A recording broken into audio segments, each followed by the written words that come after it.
A morte adâmica é um inimigo terrível da raça humana. A morte não é uma amiga.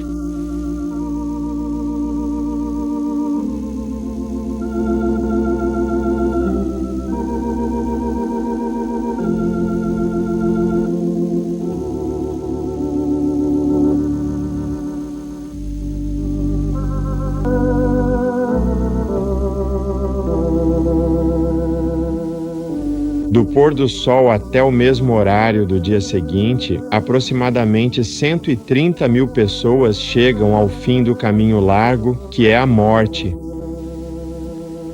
Dia após dia, ano após ano, o homem continua inevitavelmente morrendo.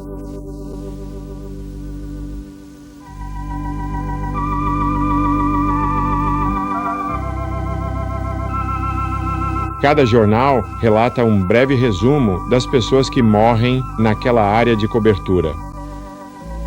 Multiplique o número de mortes naquela cidade ou comunidade a cada dia pelo número de cidades em todo o mundo. Claro, é preciso levar em consideração que algumas cidades são maiores que outras. É realmente um quadro triste quando lembramos que o homem está morrendo. Por mais de 6.000 anos, em alguns dias, o número de mortes foi maior. Por causa de desastres, guerras violentas, fomes severas, inundações destrutivas, terremotos poderosos, tornados intensos, diversas doenças graves e muitos outros tipos de desastres naturais e provocados pelo ser humano continuam, ano após ano, a tirar a vida de grandes multidões de pessoas em diferentes regiões do mundo, causando sofrimento, perdas e destruição para inúmeras famílias e comunidades.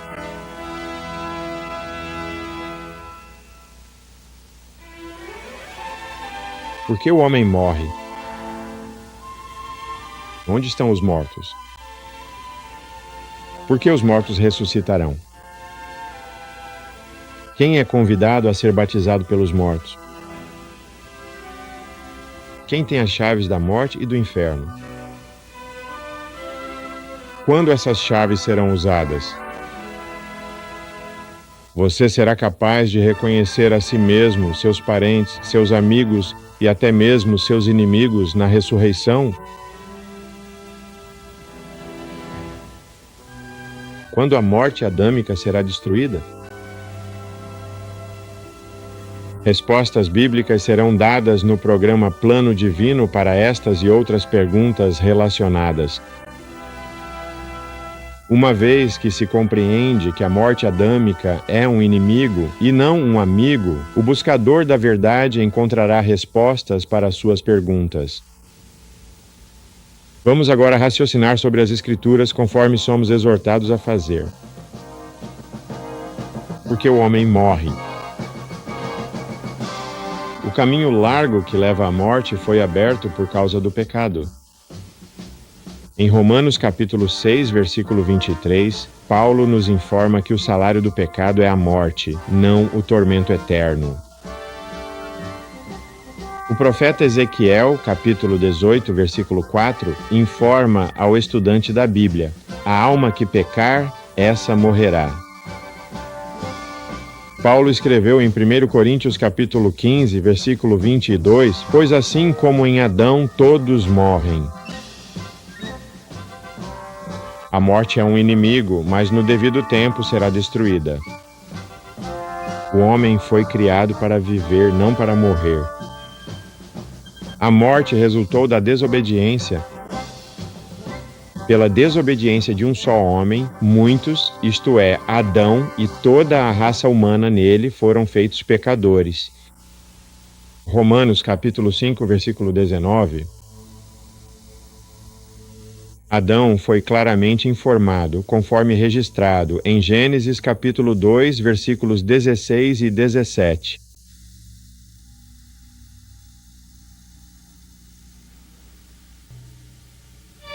E o Senhor Deus ordenou ao homem, dizendo: de toda a árvore do jardim comerás livremente, mas da árvore do conhecimento do bem e do mal não comerás dela, porque no dia em que dela comeres, certamente morrerás.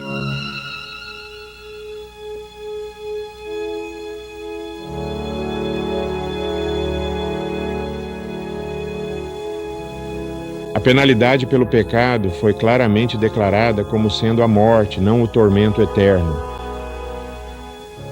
O adversário disse à mulher, conforme expresso pela serpente no jardim do Éden, Gênesis capítulo 3, versículo 4, certamente não morrereis. Desde o momento dessa mentira monumental até o presente, muitos têm acreditado nas palavras do seu adversário, o diabo. Muitos foram ensinados que os mortos não estão mortos, mas mais vivos do que antes. O Deus da segunda dispensação certamente conseguiu cegar os olhos do entendimento de muitos da raça humana.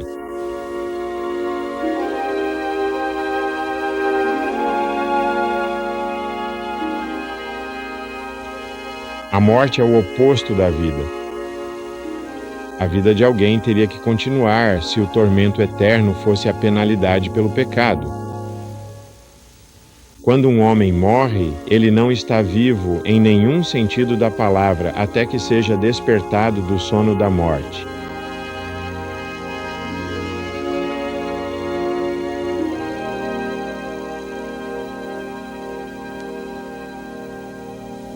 Foi o adversário quem enganou Eva. Ao afirmar, certamente não morrereis,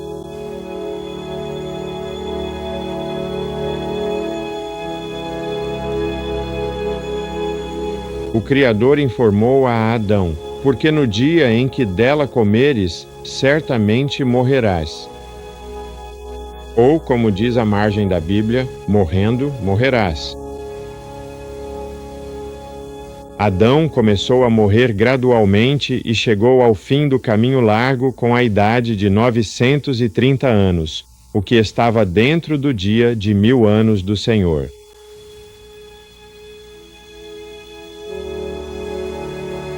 Em 2 Pedro 3, versículo 8, lemos: Mas, amados, queridos irmãos, por favor, não ignoreis uma coisa, que um dia para o Senhor é como 1000 anos, e 1000 anos como um dia.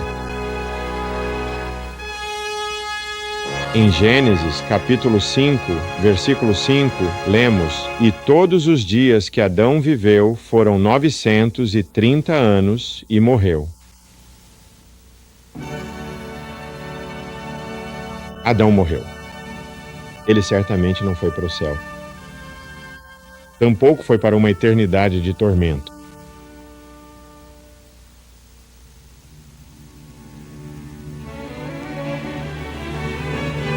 Onde estão os mortos? O sábio escreveu, Eclesiastes, capítulo 9, versículo 5, Porque os vivos sabem que hão de morrer, mas os mortos não sabem coisa nenhuma. Os fatos a cada 24 horas confirmam essas palavras dos sábios. No versículo 10 deste mesmo capítulo, lemos: Tudo quanto te vier à mão para fazer, faze-o conforme as tuas forças. Pois na sepultura não há obra, nem projeto, nem conhecimento. Para onde tu vais?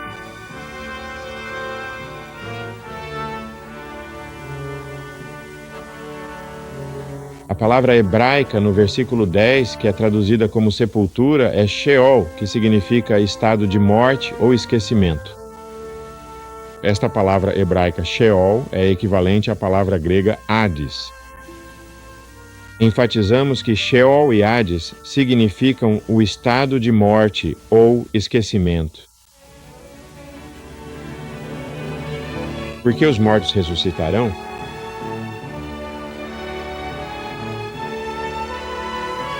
A família humana vinha caminhando pelo caminho largo que leva à morte por mais de 4.000 anos na época da primeira vinda.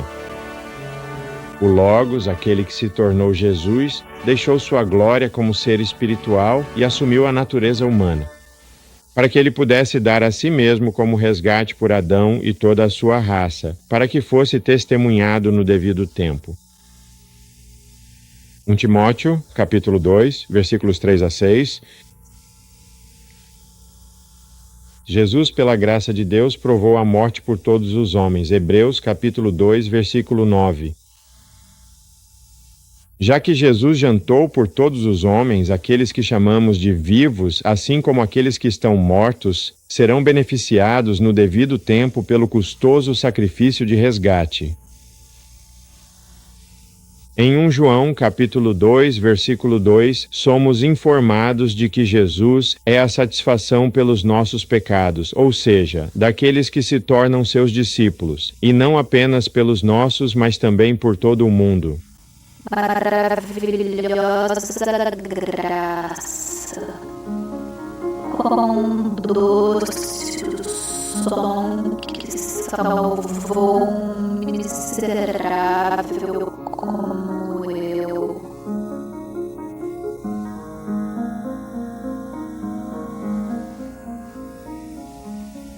Quem é convidado a ser batizado pelos mortos? Durante a era do Evangelho, alguns que aceitaram o querido Redentor são convidados a entrar pelo caminho estreito. Cada um que aceita o convite faz uma consagração total ao Pai Celestial. Os totalmente consagrados estão sendo batizados pelo mundo morto da humanidade.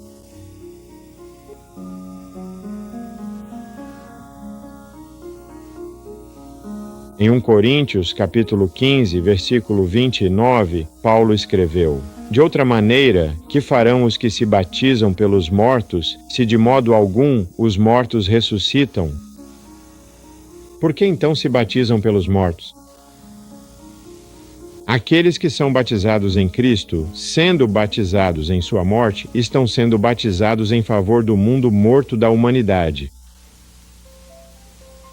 O apóstolo usou essa ideia de ser batizado pelos mortos como um forte argumento de que haverá uma ressurreição dos mortos. Ao final da ressurreição, ou era messiânica, o grande inimigo, a morte, terá sido destruído.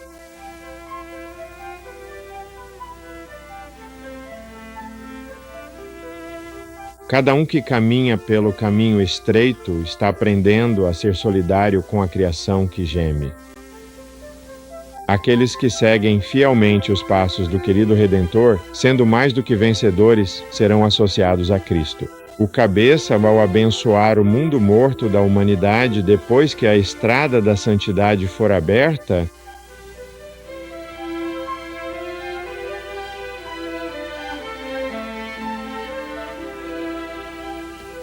quem tem as chaves do inferno e da morte? Em Apocalipse, capítulo 1, versículo 18, o estudante da Bíblia é informado de que Nosso Senhor tem as chaves do inferno, isto é, do Hades, o estado de morte, e da morte. Uma chave é usada para trancar ou destrancar, conforme o caso. Por causa da desobediência de Adão, ele e toda a sua raça foram trancados na prisão da morte. Ninguém pode escapar da certeza absoluta da morte. Adão caminhou no pátio da prisão até atingir a idade de 930 anos. Ele morreu gradualmente. Todos os seus filhos nasceram em pecado e foram formados na iniquidade.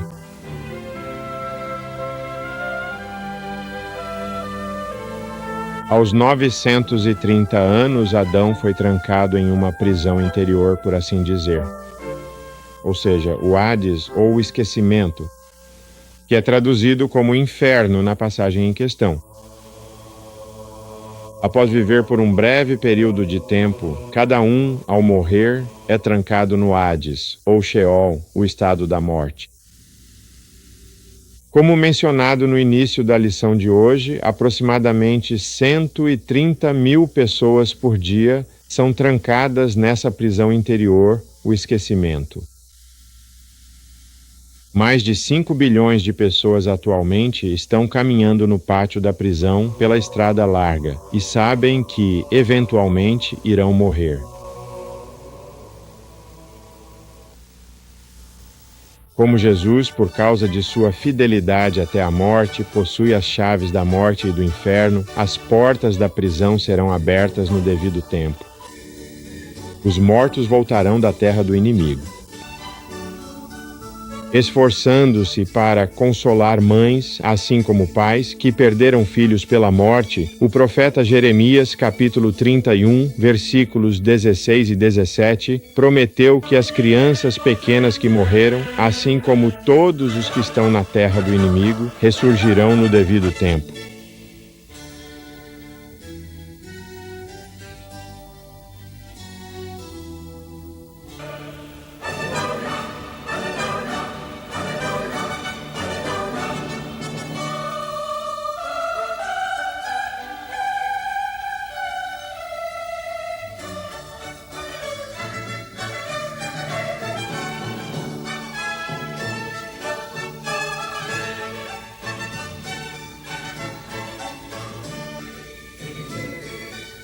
Haverá ordem no trabalho de libertar os prisioneiros.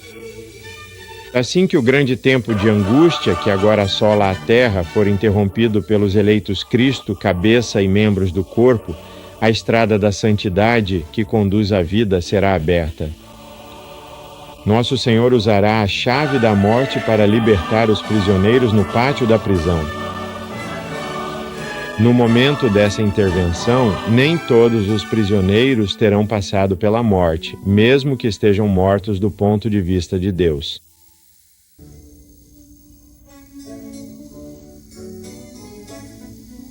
Alguns em Israel que estão exercendo fé responderão rapidamente ao convite para subir pela estrada da santidade. Eventualmente, outros judeus e gentios perceberão que, para alcançar a vida, precisam passar por essa estrada. Os impuros não passarão completamente por esse caminho de santidade que conduz à vida sem antes se limparem do pecado e de suas contaminações. Depois que todos no pátio da prisão forem libertados, Jesus usará a chave do inferno e gradualmente libertará aqueles que estão adormecidos na morte. Podemos usar corretamente a palavra sono, já que nosso Senhor usou esse termo ao se referir àqueles que haviam morrido em sua primeira vinda. Todos os que estão adormecidos na morte, no devido tempo, ouvirão a voz do querido Redentor e sairão. Haverá ordem ao chamar os mortos. Os últimos a morrer serão os primeiros a serem libertados da prisão da morte. Eventualmente, todos os mortos ressuscitarão. Já que nosso querido Redentor se entregou como resgate por todos, o grande inimigo, a morte, será destruído no devido tempo. Você será capaz de reconhecer a si mesmo, seus parentes, seus amigos e até mesmo seus inimigos na ressurreição? Cada um será capaz de identificar a si mesmo e aos outros depois de despertar do sono da morte.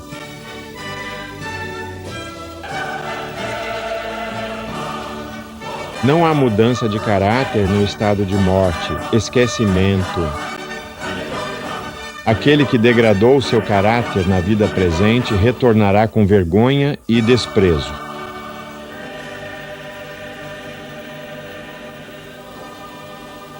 Espera-se que todos com tais características refaçam seus passos e se purifiquem do pecado no caminho da santidade. Todos aqueles que se recusarem a aceitar e obedecer ao nosso querido Redentor serão eliminados do meio do povo.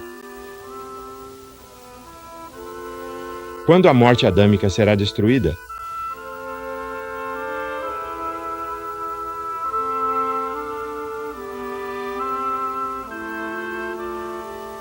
Como já foi mencionado, a morte adâmica é um inimigo e será destruída.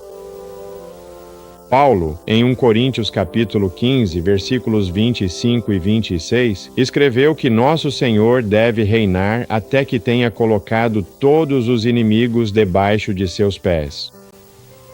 O último inimigo que será destruído é a morte adâmica. A obra de destruir todos os inimigos avança ao longo da era messiânica. Nosso Senhor usará as chaves da morte e do inferno para libertar os prisioneiros na casa-prisão da morte durante o reinado mediatorial. Os dispostos e obedientes serão gradualmente elevados à vida. Se alguém então morrer após pelo menos 100 anos de oportunidade, será por causa de sua própria obstinação no caminho errado. Não haverá ressurreição para aqueles que morrerem a segunda morte. Nosso Senhor, por meio do Revelador, capítulo 20, versículos 13 e 14, também assegura ao estudante da Bíblia que a morte adâmica será destruída.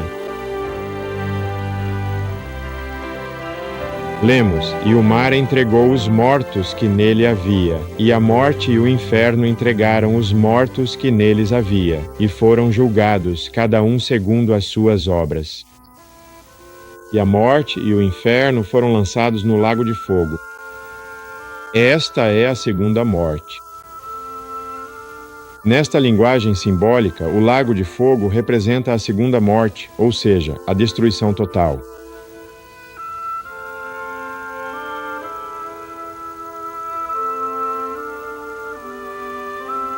A palavra morte é usada para descrever aqueles condenados à morte. Mortos do ponto de vista de Deus. A palavra Hades, traduzida como inferno, refere-se àqueles que estão realmente mortos. Seja condenados à morte ou realmente mortos, nosso Senhor se refere a todos como estando mortos. A morte e o inferno entregaram os mortos que neles havia. Assim vemos que aqueles que estão no inferno bíblico estão mortos. Não estão vivos em nenhum sentido da palavra. Ao final do reinado mediador de Cristo, todos os prisioneiros terão sido libertos da prisão da morte. Portanto, a morte íntima resultante da desobediência de Adão terá sido destruída.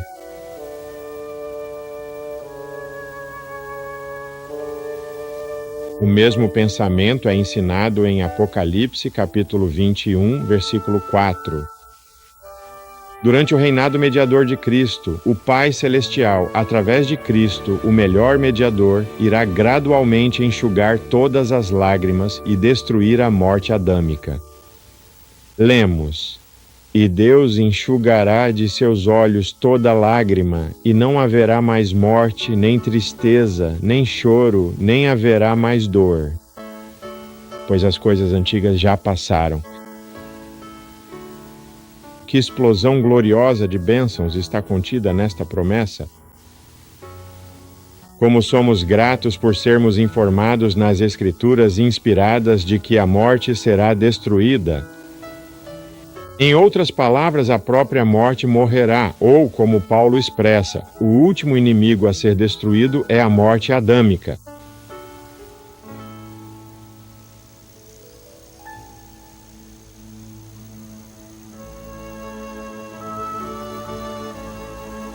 Todos aqueles que buscam a verdade sobre o assunto da morte e do inferno estão convidados a solicitar a edição especial do Divine Plan Journal, intitulada O que dizem as Escrituras a respeito do inferno. Esta revista de 32 páginas discute todos os textos nos quais o Sheol é traduzido, inferno. Ele também discute o uso da palavra inferno no Novo Testamento. Você sabia que Cristo esteve no inferno bíblico por 3 dias, mas ressuscitou do estado de morte na manhã de domingo?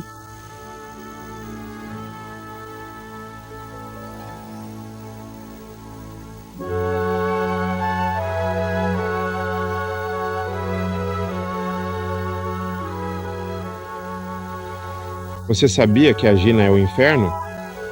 O depósito de lixo ficava fora da cidade de Jerusalém? Peça hoje mesmo um exemplar gratuito do periódico intitulado O que dizem as Escrituras a respeito do inferno. Não há obrigação. Estude a Bíblia por temas e dispensações, dividindo corretamente a palavra da verdade. Por favor, convide seus amigos para sintonizarem toda semana o programa Plano Divino. Até a próxima semana, no mesmo horário. E que você seja abençoado ao refletir sobre as Escrituras. Eu amo contar a história. Para receber gratuitamente o material oferecido no programa Plano Divino, ligue para os patrocinadores no 1-808-DIVINE. 1-808-DIVINE. Aproveite a rica experiência de descobrir a verdade da Bíblia. Ligue para a Divine Plan pelo telefone 1-808-DIVINE ou escreva para Divine Plan, Post Office Box 4085, Fort Worth, Texas 76164. Que você seja abençoado ao estudar o plano divino das eras. Adoro contar a história para quem a conhece melhor, pois é sempre especial compartilhar cada detalhe com alguém que entende profundamente o significado de cada momento. Veja tudo com atenção, pois cada parte dessa história tem um valor único para mim. E sedentos para ouvi-la como o bronze, com os corações cheios de expectativa, aguardam atentos cada nota que ecoa no ar.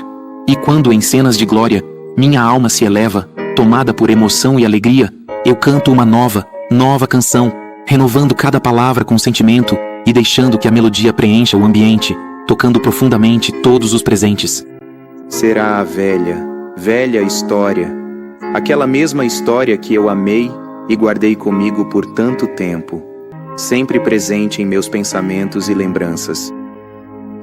Eu realmente amo contar essa história. Será minha grande alegria, lá na glória eterna, contar novamente, com emoção e carinho, a velha história tão amada e preciosa para mim.